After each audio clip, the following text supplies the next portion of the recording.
Well, actually, my crime was money laundering. It was money laundering and it was conspiracy to traffic marijuana. I didn't actually get caught with any drugs, though. They raided my house and they found a bunch of money, enough to put me away for any kind of tax evasion, money laundering conspiracy that they have on the books. So that was actually my crime. It was not. It wasn't a drug beef per se. Although I've caught one of those too. Well, when they walk us through that, when they caught you with all the money, what is this like in your house, in a car? Was it like dogs breaking down your door type situation?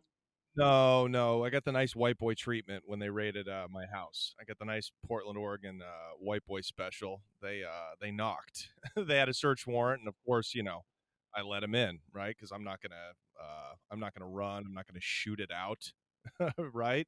It doesn't look anything like it is in the movies. Long story short, the day that I went down, uh, they had put a tracking device, a small little chip inside of a package of money that was getting shipped back to me from the East Coast where I would mail my work. Work is the merchandise, right? And we had done this hundreds and hundreds of times. The success rate was wild. Like it's a great way to move. It's a great way to move drugs across the country. We mailed probably 400, no, no, no, put closer to 500 packages in 1 year, and I think four of them got intercepted. Four packages with product, and two, maybe three packages with money. But it only takes one. In the drug game, it only takes, they only have to get right. They only have to get lucky once. You have to get lucky every time. That's why it sucks to be a drug dealer long term. And so they came in, but I was slipping. I had too much money at the crib, and I tried to bribe my way out, all this stuff, and they weren't going for it. So at the end of the day, they were able to link, some evidence that they found in the apartment, to some safe deposit boxes I had. And at the end of the day, they were holding like $700,000 in cash, as evidence. So Yeah. that was enough to put me away. Yeah, and it's not personal use money. So they definitely got you there, money laundering and connected all. All right. So that's how you get arrested. I kind of want to jump a little fast forward. I know a lot of people mix it up. You're an expert at it. There's a big difference between jail and prison. You spent some time in jail fighting this case. It's my understanding that you even got into a couple of fights. I think like 4 fights in 6 months. So Yeah. my question for you is, you eventually did go to prison. What in jail prepared you for your prison sentence? Because you're really like a first time offender. So what are you learning in the first couple of months that kind of set you straight for the rest of your sentence? Yeah, well, I did almost 8 months in county fighting my case. Besides really learning the inner workings of like the bureaucracy that is the justice system, or the prison system, which is just it's you can only learn it from the inside, right? Unless I guess you're a lawyer, you're a public defender, but it's a dizzyingly complicated, disorganized system. So, I learned about it's wild. I could go back and be a better drug trafficker and a better criminal, having been through it. You know what I mean? Yeah. Hearing about how other inmates caught their cases, right?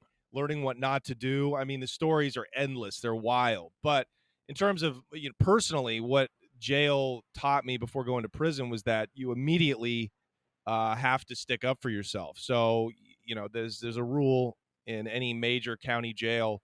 It's like you have to fade. We call it a stand up fade. So as soon as you hit the main line or the general population, you have to fight somebody. And the fights are set up. Those kind of testing you fights are set up like schoolyard fights. It's like, hey, meet me on the Behind the playground bleachers at lunch. Yeah, I yeah, see you there. yeah, Yeah. exactly. So I got to fight my first 10 minutes in county jail. I was this big skinhead dude. And I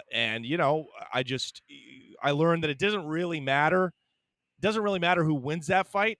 They want to make sure you have heart. So that's really what it's about. So, I got in a fist fight with him. I wrapped my knuckles in toilet paper so I wouldn't break them. And we just found a little blind spot in the bathroom area. And we just, you know, beat the shit out of each other as hard as we could for like 45 seconds, And the cop broke it up.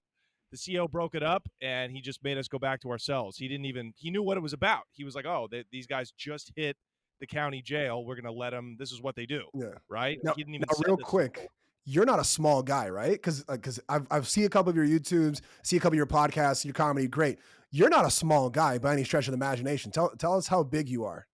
No, Even I'm at not the time. small, but I'm 6'6", but I'm lean, and I'm Yeah. back in the days I was like really skinny, so Yeah. I had to bulk up right away, and I had fellow inmates that would get me in their car. We called it a car. That was like your gang or your workout car.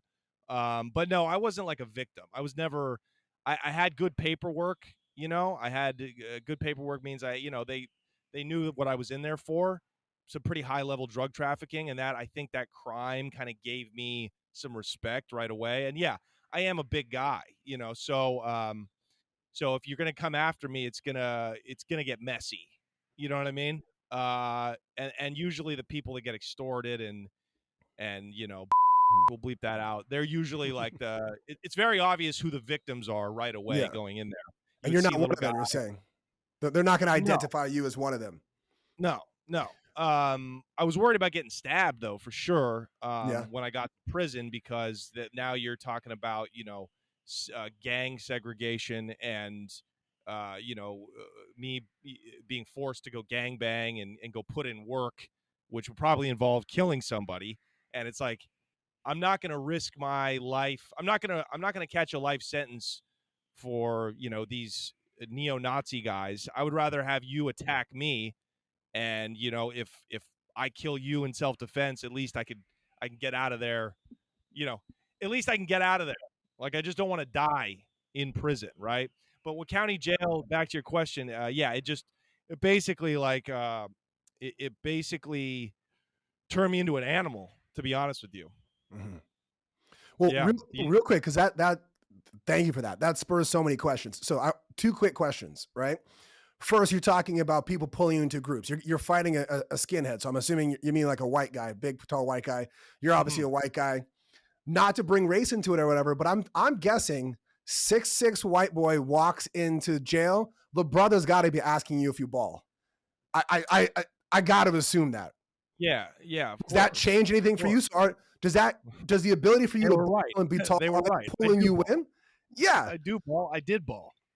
So were you Yeah, running yeah. game with them? Did that change life for you from the inside? Yeah, I mean, I think definitely when I got to prison, it did. That's where we ran full court. I was at the Two Rivers Correctional Facility. It's a maximum security. It might actually have been classed down now. It might only be a medium security prison now. Back when I was there, it was a really really rough place. It was a maximum security prison, but we had good run there. We had good like leagues, like full on like basketball leagues there. So I was recruited my first day, as you might imagine, just walking around. I mean, the black guys just plucked me out of nowhere, made me come run with them. So yeah, that definitely helped. But I mean, it wasn't like if the riot popped off, they were gonna like be friends with me. Like they would start coming after me and trying to stick me or trying to beat me up. So yeah, I mean, you kind of just had to. It was a fine line I was walking.